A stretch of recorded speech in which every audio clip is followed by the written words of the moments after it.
আমার এখানে মূল্যায়ন করার সুযোগ নেই। রাষ্ট্রের কাজ করেছেন। আমি তো এই রাষ্ট্রের একটা প্রতিষ্ঠানের পক্ষ থেকে কাজ করছি, আমি চিফ প্রসিকিউটর হিসেবে কাজ করছি।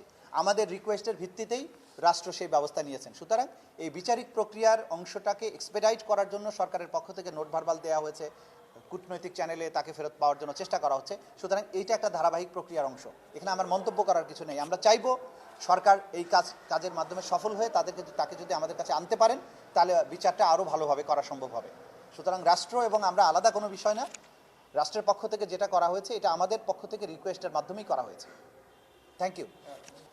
এই যে চারজন পুলিশ কর্মী তারা কি সরাসরি প্রত্যক্ষভাবে জড়িত ছিল? প্রত্যক্ষভাবে জড়িত। তাদের নাম কি? নামটা আমরা যেহেতু এই অতীতের অভিজ্ঞতা থেকে নাম বলা মাত্র পালিয়ে গেছে, সেজন্য আমরা এই মুহূর্তে বলছি না।